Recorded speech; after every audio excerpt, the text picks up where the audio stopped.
Hi, Martin. I'm here with Martin Rust, and we're here to talk about optimize the moment and going from war zones to boardrooms, optimize the moment when strategic planning fails. We've got a few interesting topics that have come up, Martin. One of them is the blue wall of death, and that is the Microsoft outage that had such a profound impact on so many businesses in the U.S. economy. What did they get wrong? Wow, lots to unpack there. I wrote the book in the first place because we live in some very turbulent times. Mm-hmm. And over the last 25 years or so, I have lived and worked in war zones and post-conflict zones, and I worked with a lot of large companies and other types of organizations as we have navigated through a variety of difficult times. Mm-hmm. And so the book is about decision-making through difficult times. And so it's about the threads that have pulled through in those difficult times. Week after week when we get together, there's more evidence of the turbulent times that we live in, mm-hmm. and different examples of the crazy type of decision-making and the different models, whether they be in war zones, as we see today unfolding on our TV screens, and the different types of corporate war zones that we're seeing unfolding, as well as the kinds of examples that you talk about. So the digital environment that we live in, whether we like it or not, mm-hmm. our entire world is surrounded. So our mobility, our transportation, how we pay for things, how we live our lives today is a function of a digital environment. Mm-hmm. And so when you talk about the Microsoft CrowdStrike outage that affected so much of our world recently, it was yet another example of the vulnerability of the world in which we live, where a single vendor touches our lives in so many ways, right? Airlines were shut down. It affected people's internet. It affected payments. It affected a variety of different things. And so that was an outcome. That was a symptom, mm-hmm. although it seems kind of trite to say it was just a symptom, but that was the outcome of a series of decisions. And there's lots of technical analysis around what happened and what went wrong. But I think what's valuable is perhaps a little bit higher level discussion of what went wrong. And maybe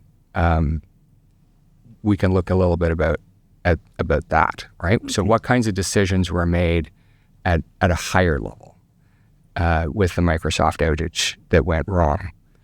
And I'd categorize those into a couple of different okay. categories, right? So the decision making at the higher level, and what could they have done differently, and what do consumers, citizens, what should they expect to be done differently? So let's break that down. Okay, so we're going to back it up and start with Microsoft mm-hmm. and the market dominance and the decision-making. So where did that start, in your opinion? So vendors, companies, so pick your favorite airline or something like that, are choosing to go with a large single vendor, and in this case, Microsoft. So where they rely on a single vendor, the president, CEO, board makes a decision to go with that large single vendor.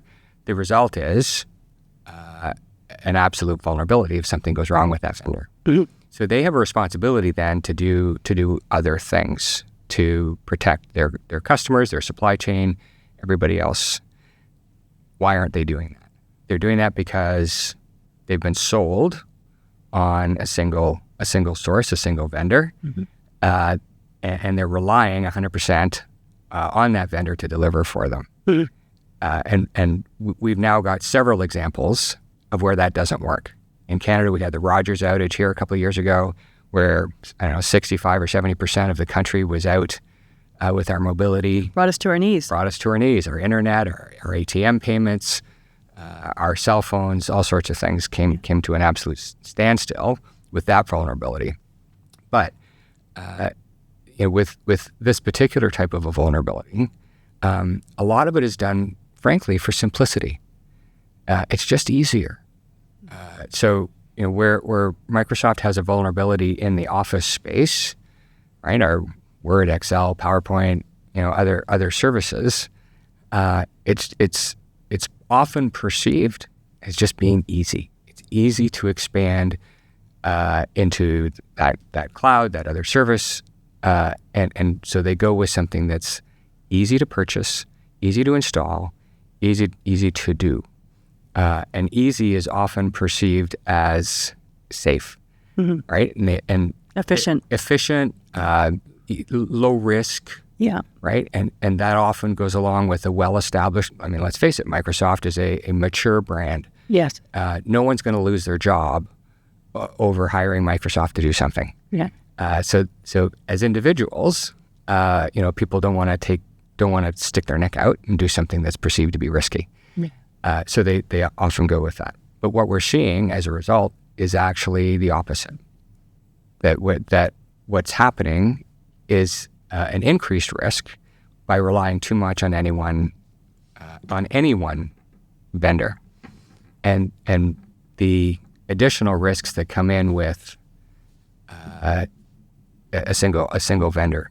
And CrowdStrike is a simple example, but we have to know that there are more and more potential threats and vulnerabilities as a result. We know from a variety of reports, whether it be Mandiant or Symantec and others, Microsoft is the single biggest, most cyber attacked entity on Earth. It's not a country. It's not a government actor that is attacked the most. It is Microsoft. They are under attack all day, every day, more so than any other on Earth. This eventually becomes problematic. Microsoft is extremely good at what they do. They are incredibly innovative. They have all kinds of fabulous, products and services. No question, don't mean to imply otherwise. What I'm talking about is the decision-making process about relying on a single vendor for everything, and the vulnerabilities that go along with that. So why is this important? It's relevant because in this day and age, as I talk about in the book, of very turbulent times and very, very difficult times for leaders, it requires different decision making. And what do I mean by different decision making? A lot of times, what I'm talking about is business decisions that can stand up to scrutiny. How do we make decisions that can stand up to scrutiny by our customers, by our shareholders, by our board, by all of those people who are looking at us to be able to make decisions that are going to stand the test of time and stand the test of resiliency? That's different. We can't just make decisions because they're easy and they appear on the surface to be low risk, or it's cheap. It's cheap on the day. Extend this service, or no one's going to lose their job because I bought, a big brand name, right? Those days are done, right? Different business decision-making today means being able to stand up to a much, much higher level of governance and scrutiny. So what I'm hearing is that people need to make bold decisions for risk mitigation. And the human nature part of it is so many people like the status quo. And to your point, it's not just the businesses, it's the consumer. Yeah. They can't grow without consumers flocking to them. And there seems to be an appeal to uniformity. So how do you do it then? If you're in a leadership position, if I was the head of Microsoft, what would you advise me to do when looking at the business model and how to provide the best possible service, the best possible outcomes for all of our stakeholders?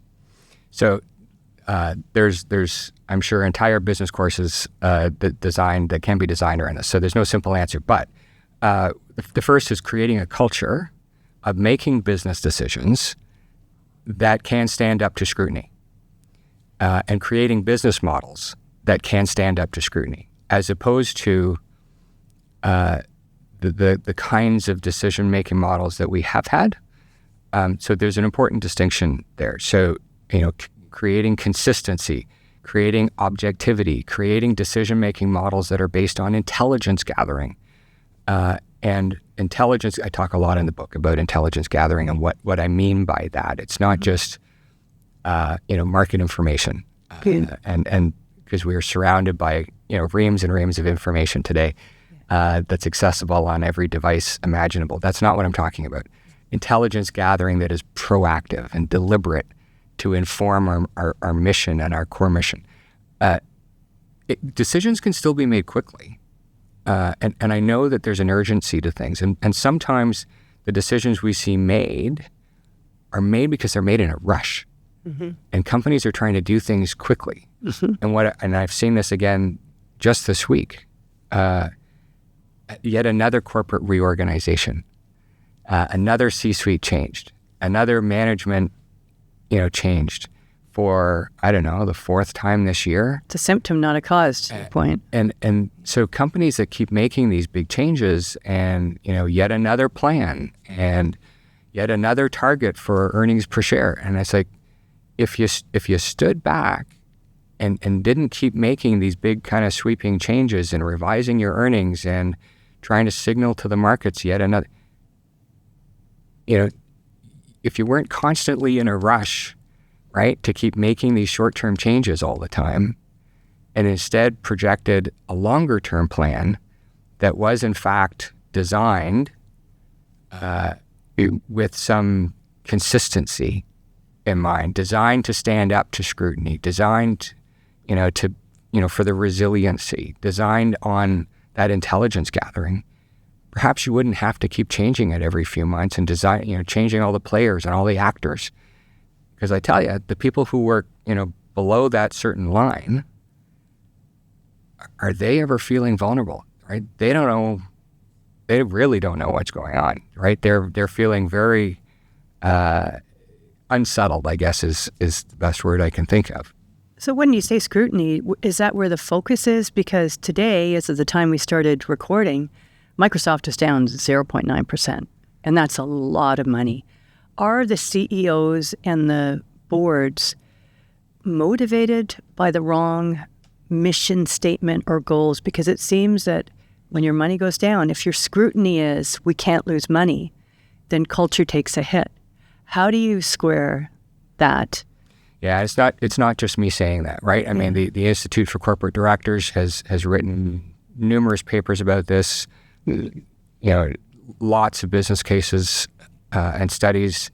This whole notion of short-termism has caused all sorts of decisions and boards to focus on, you say making money, but it's not just making, it's earnings per share in a short-term quarter in order to drive markets. Yes. That's actually a different equation than making money. Like if you just say we're gonna make our business model is to grow and make money for the long term and be the best business we can be. That's different. Different. I hear you, because gross domestic income has spiked compared to GDP. So is this about creating a culture where you actually add value and purpose? Because if you are market driven, that seems to me that's where the short-termism comes in. And in the long run, like, what is the timeline you're dealing with? So you talk a lot about culture, and a good leader will create a good culture. And that in itself is a virtuous cycle that then grows the company. So, and there's lots of evidence of this, right? So one of the things that, the couple of previous governors of the Bank of Canada, Paul Oz and David Dodge, have recently come out very vocally and talked about Canada's lack of productivity. Yeah. As in, it is terrible. That's a symptom. Mm-hmm. It's a symptom of a variety of things, not the least of which is a lack of investment in Canada by corporations, but not just the corporations that are here in Canada, it has a lot to do. Again, this is if you go into the intelligence gathering kind of mode and put your kind of the longer term hat on for just a second. It's not just corporate Canada that's here today. It's corporate Canada that was here. Oh, yes. Because a lot of the corporate Canada that was here has gone. And so when I was in the investment business, we used to follow, and some people remember, following the TSE 300, which was the 300 largest companies in Canada, the index thereof. It's gone. We don't follow that anymore. Then it became the TSE 60 of the 60 biggest companies. And you can imagine they were the banks and insurance companies, and then there were some mining companies, but manufacturing companies. And it was a pretty good representation of all the different industry sectors. So healthcare was there. They were all there, 13 different sectors. Today, we don't have that at all. And so, corporate Canada, the companies, the Canadian companies that trade on Toronto indexes, and primarily Toronto, they are largely mining. The banks are there, of course, and there are a couple of insurance companies, absolutely. Natural resources. But they're predominantly, by global standards, pretty small companies. Our corporate Canada. A lot of those big companies have either been, merged, acquired, sold off, or they have left Canada. So there are big companies in Canada for sure, but they are either branch plants from other global companies, American companies, or elsewhere.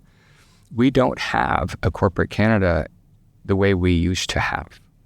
That, we don't have those head offices in Canada the way we used to have that could make investments in Canada the way we used to have. That's not a commentary, that's just a fact. That's a data point.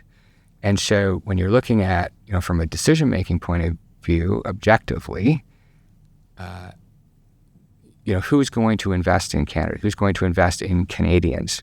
Who's going to invest in manufacturing or in, we've become largely a service sector, knowledge-based sector type of economy. So how are you going to grow the economy? There are some great companies that are investing in Canada for sure, but they're typically the exception, not the rule. There's some great R&D that's done in this country, absolutely.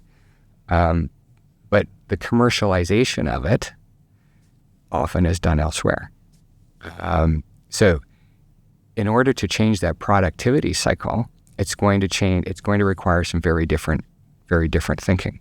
There are some great surveys out done by a variety of companies and institutions, most of which say the single biggest reason, by like 80 or 90%, like a big factor, is government regulation and red tape. It is the single biggest impediment, and it is a huge impediment to companies wanting to be here in Canada, invest in Canada, do business in Canada. And it's not just Canada, it's in a lot of different jurisdictions as well. So the answer seems obvious. If you want more businesses to look at doing business in Canada, investing in Canada, increasing productivity in Canada, doing more in Canada, get rid of the government impediment, get rid of the government obstacles, right? Reduce that red tape, reduce that those brick walls to doing business here. And the good news is that should be fairly easy to do. Where would you start? There are some obvious ones. The harder ones are interprovincial in a country like Canada. Oh, I think we should clarify for anybody listening. In Canada, we have several layers of government in our federation. So we have federal regulations, we have provincial regulations, we have municipal bylaws, and then we have Indigenous territory. So it's a very complicated landscape we have here. Yeah. So we're dealing with that. So just to clarify, because it's not just one level of government, it's multitudes to get permits and access and It is, but there are some in the last 10 years. A lot of those federal regulations have increased dramatically. So it is, according to recent articles, a lot of those regulations have increased dramatically in the last. So those are the easiest ones to get rid of.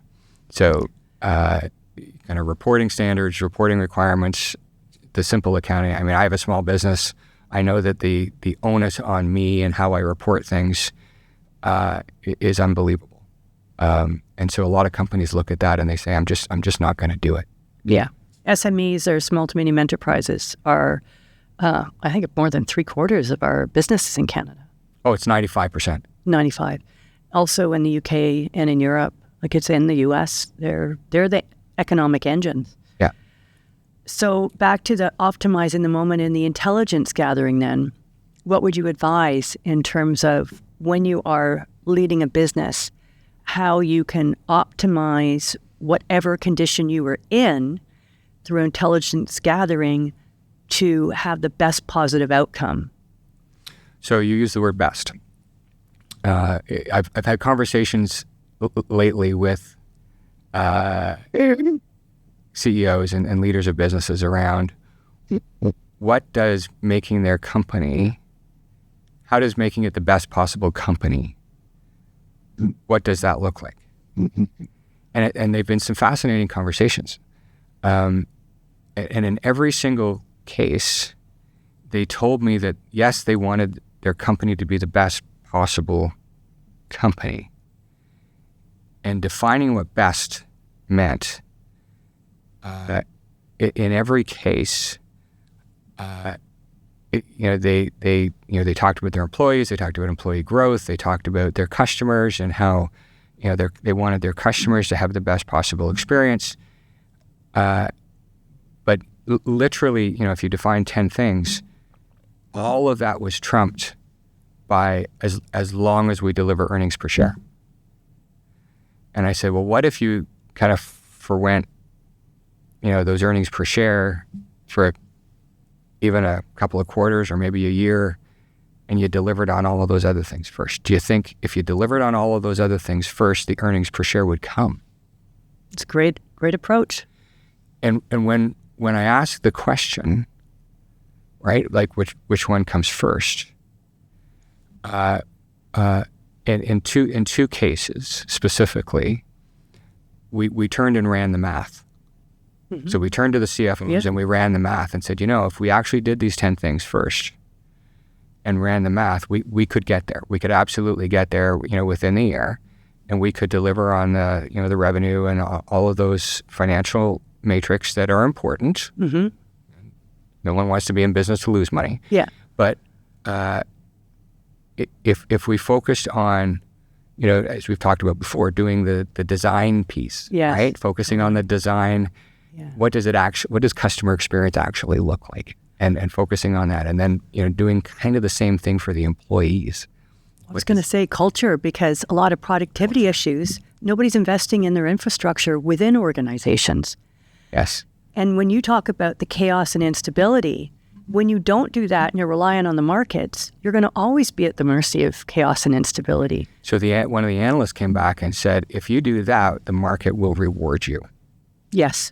Right? If you actually can demonstrate that your employees are buying into this culture and your design focus is going in the right direction, that we, the analysts, will interpret that for the markets, and we collectively, the markets collectively, will reward you for doing the right thing and for going in the right direction.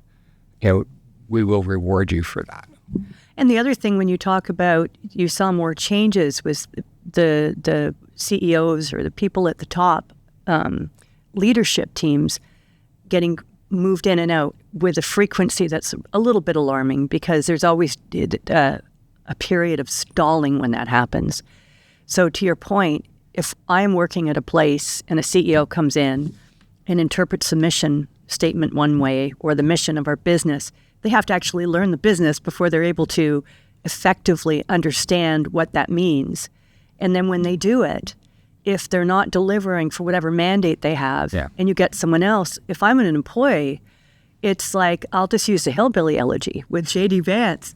He just stopped getting close to his mother's husbands because at a certain point it was like, that's going to be my mom's ex-husband number 5. So I feel like that is, and then you lose your mojo and there's no reason to get out of bed in the morning.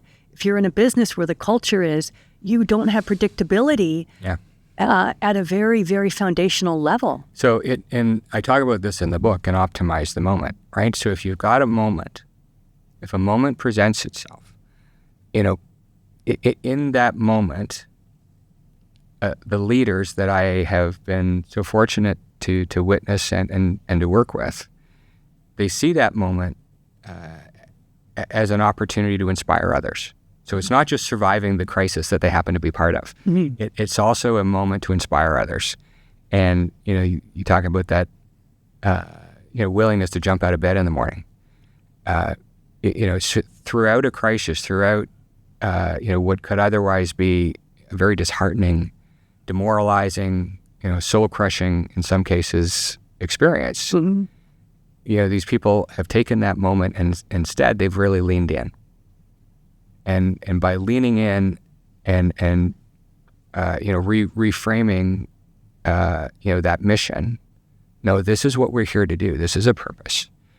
The people that actually jump out of bed to be part of that mission and redefine that culture are the people that you want with you. It may be fewer of them. Mm-hmm. Fair. Probably is fewer of them. Fair. But I'll tell you, the productivity of that fewer group of committed individuals can change the world.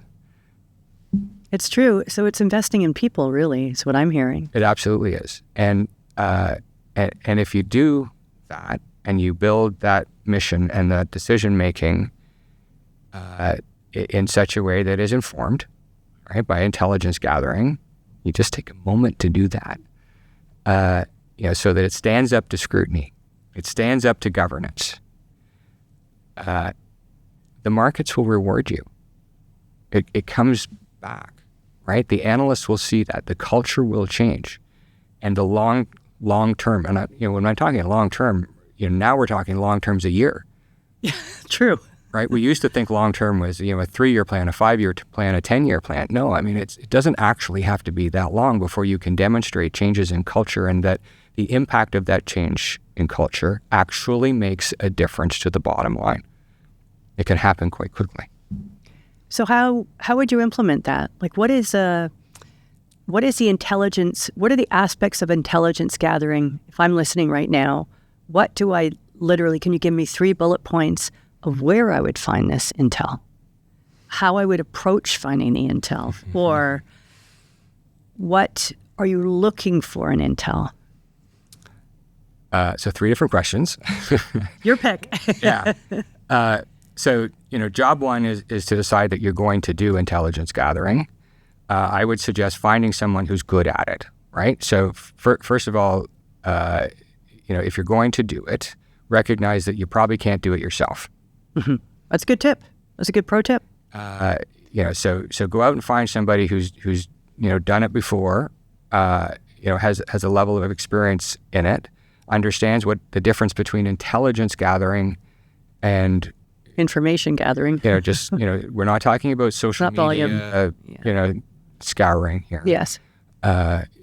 Someone who actually understands that, proactively looking for those intelligence data points to inform a rigorous, decision-making process. So you're complementing qualitative and quantitative data and choosing what to go after. Yeah, so a rigorous decision-making process usually starts with quantitative mm-hmm. Data gathering and can then be informed by qualitative. Very important. So you then develop a series of questions, typically, that come out of the quantitative method. So then you develop working theories, and if you have the time, you develop questions. And out of those questions, you try and then test those questions. And you're constantly kind of testing your working theories. You might have 3, 4, 5 different kind of working theories, and you develop questions to test those theories, and you're constantly trying to triangulate your your data points, and what inevitably happens. You don't go into it with any sort of bias, objectivity being critical. It enlightens a path. You don't know what the path is going into it, but inevitably it enlightens a path. It might enlighten a couple of different paths. Sort of, there's a path A, B, and a C. But then as the CEO, we'll call him the CEO, the leader, can then look at those paths, and invariably what happens is they are blown away with those. They simply did not know that either the paths existed or that they existed in those ways, or for those reasons, and therefore, given that knowledge, it typically becomes fairly easy to decide, what path to go down, or a combination of paths to go down, and why to go down them, and therefore you build the teams of people that are best suited to implement those missions. That's why I call them, they're called missions, right? Yeah. And you define the parameters around those missions and the teams who are best suited to implement those missions. So, and it's important to note that that data gathering has to be internal as well as external, because you've had some interesting statistics on how many leaders think that their employees are in a better frame of mind than they are, compared to the employees thinking, where they're at and what leadership is providing them with. Objectivity is critical, and quite often, the information that flows up is simply not objective. It's not accurate. It's not. Those data points simply aren't as accurate as we'd like them to be. You can't cherry pick them. You can't cherry pick them, and often people will provide information up based on what they think people above them want to know and want to hear. That's partly human nature. It's partly, human bias. It's for a variety of reasons, based on how they collect the information in the first place. But getting that outside intelligence gathering done is critically important, as well as outside analysis of that information. So what does the intelligence tell you? What does it actually mean in this marketplace, in this environment, in this geopolitical environment? What are the implications thereof? I like that you use the word critically, because really what you're talking about is critical analysis. Yeah. And it is increasingly in shorter supply, and especially when you're looking at leadership.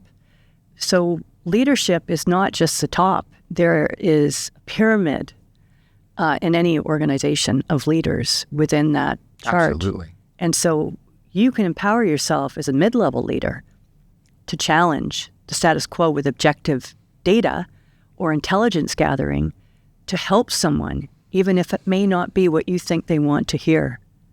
Simple example. We live in a world where technology is moving very, very quickly. Mm-hmm. And, I'm fast becoming a gray-haired white guy. And the knowledge and understanding gap to the technology that exists today. My son lives and breathes and talks at an entirely different language than I do. So if I were running a company that is in that space, my ability to understand, that market, how it works, how it thinks, how it moves, how it breathes, I better be listening very carefully to leaders who operate and understand and do the intelligence gathering in that space. Yeah. Because I just don't know it. Fair. And I think that's a great admission, because you play to your strengths, not your weaknesses, and nobody can know everything. Yeah. Martin, it's been great talking about this with you. I've learned a lot. I think there's a lot more that can be learned by reading your book. I certainly hope so. I wrote it from a perspective and a vantage point of having been very fortunate to have had the experiences I have over the last 25 years. So I believe that there's a lot in it for people to at least provoke their thinking and the way they look at decision making today. So how can they buy it? It is available through all the Amazon channels, throughout the world, and here in Canada through Indigo, and in the U.S. through Barnes and Noble, and in the U.K. on Waterstones, and Okay. all the major channels. So widely available. Widely available. Highly recommend you buy the book because you're going to learn more about what Martin Rust has been talking about and his approach to leadership and business when you optimize the moment. Thank you very much. Thank you, Martin. It's been a pleasure. My pleasure. Okay.